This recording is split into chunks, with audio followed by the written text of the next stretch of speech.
Welcome है आप सभी का हमारे इस YouTube चैनल पर।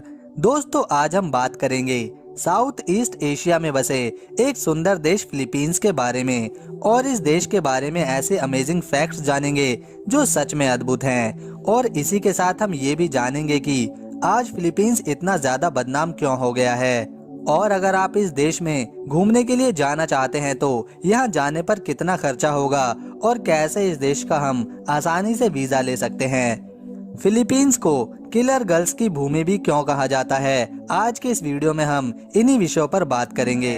दोस्तों, फिलीपींस के लोग बहुत फ्रेंडली होते हैं और अपने रिश्तों के प्रति ईमानदार रहते हैं। इसीलिए यहाँ के लोग भारतीयों को काफी पसंद करते हैं। फिलीपींस की लड़कियों का मानना है कि भारत के लड़के एक ही लड़की के साथ अपनी पूरी जिंदगी बिता देते हैं, जबकि फिलीपीनी लड़के ऐसा बिल्कुल नहीं करते। यहाँ की लड़कियाँ सोशल मीडिया पर काफी एक्टिव रहती हैं और फिलीपीनी लड़कियों का सबसे ज्यादा रिलेशनशिप फेसबुक के जरिए इंडिया के आदमियों से ही होता है। दोस्तों, अगर आप फिलीपींस जाना चाहते हैं तो इस देश का वीजा लेना जरूरी होता है। अगर आपके पासपोर्ट पर सिंगापुर का मल्टीपल एंट्री या डबल एंट्री टूरिस्ट वीजा लगा हुआ है तो फिर आपको फिलीपींस का 14 दिनों का वीजा ऑन अराइवल मिल जाएगा, जिससे आप इस देश में मनीला और सीबो जैसे सुंदर शहरों को सस्ते में घूम सकते हैं। दो लोगों को 14 दिन यहाँ आराम से बिताने में कम से कम 60 से 70 हजार रुपए तो लगते ही हैं। इस देश में फिलिपिनो बोली जाती है, पर अधिकांश लोग इंग्लिश अच्छे से समझते और जानते हैं। साथ ही इस देश का सबसे बड़ा शहर क्विंजोन है और दूसरा मनीला सिटी फिलीपींस की राजधानी कहलाती है।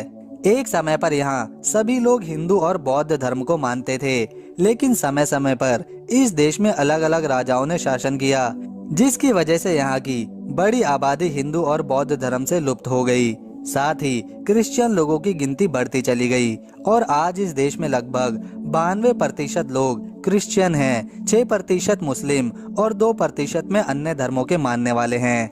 फिलीपींस में लड़कियों की तस्करी आज भी गंभीर समस्या बनी हुई है।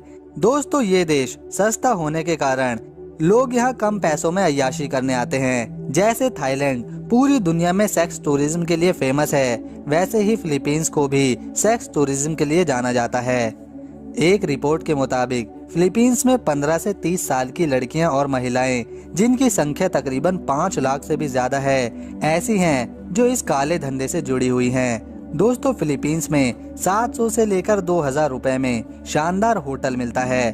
पब्लिक ट्रांसपोर्ट इस्तेमाल करने के लिए डेली के 300 रुपए चुकाने होते हैं और 100 रुपए से 300 रुपए में लोकल फिलीपीनी फूड अच्छे स्वाद के साथ आपका पेट भर देगा। फिलीपीनी लोग व्यवहार में काफी प्यारे और अच्छे होते हैं, वह सबसे मिलजुल कर रहते हैं। इस देश का official name Republic of Philippines है। यहाँ पर यूज होने वाली करेंसी को फिलीपीनी पीसो कहते हैं और एक फिलिपिनो पीसो भारतीय रुपए में 1.5 रुपए के बराबर है।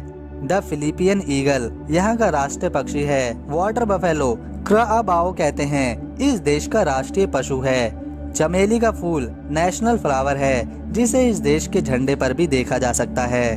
69 साल एवरेजन लोग यहाँ पर जीते हैं। पढ़े लिखे लोग 98% हैं। दुनिया के 10 में से 3 सबसे बड़े शॉपिंग मॉल यहीं मौजूद हैं। दोस्तों, फिलीपींस भारत से लगभग 4000 किलोमीटर दूर बसा सुंदर सा देश है, जो समय के मामले में भारत से 2.5 घंटा आगे है। इसके पड़ोसी देश ताइवान और वियतनाम हैं। फिलीपींस को उन देशों में गिना जाता है जो समुद्र में हजारों आइलैंड से मिलकर देश बनाते हैं। फिलीपींस इस समय 7600 से ज्यादा आइलैंड से मिलकर बना देश है, जिसका कुल एरिया 3 लाख स्क्वायर किलोमीटर में फैला है। ये देश क्षेत्रफल के मामले में दुनिया में 72वां बड़ा देश है। साथ ही यहाँ पर 10 करोड़ 95 लाख 81 हजार लोग रहते हैं, जो इसे जनसंख्या के हिसाब से 13वां बड़ा आबादी वाला देश बनाते हैं। फिलीपींस पर स्पेन के राजाओं ने 16वीं शताब्दी से 19वीं शताब्दी तक शासन किया, जिसके बाद यह अमेरिका के कब्जे में चला गया और आखिरकार 4 जुलाई 1946 को अमेरिकी सेना को फिलीपींस को आजाद करना पड़ा। लेकिन फिलीपींस अपना इंडिपेंडेंस डे 12 जून को मनाता है, वो भी साल 1898 में स्पेन से आजादी की खुशी में। फिलीपींस को दुनिया में सबसे ज्यादा नारियल उत्पादक देश माना जाता है और यहीं से अधिकांश जगहों पर नारियल एक्सपोर्ट होता है। तो दोस्तों, अगर आपको फिलीपींस की हमारी ये वीडियो अच्छी लगी तो इसे एक लाइक देकर चैनल को सब्सक्राइब कर लें।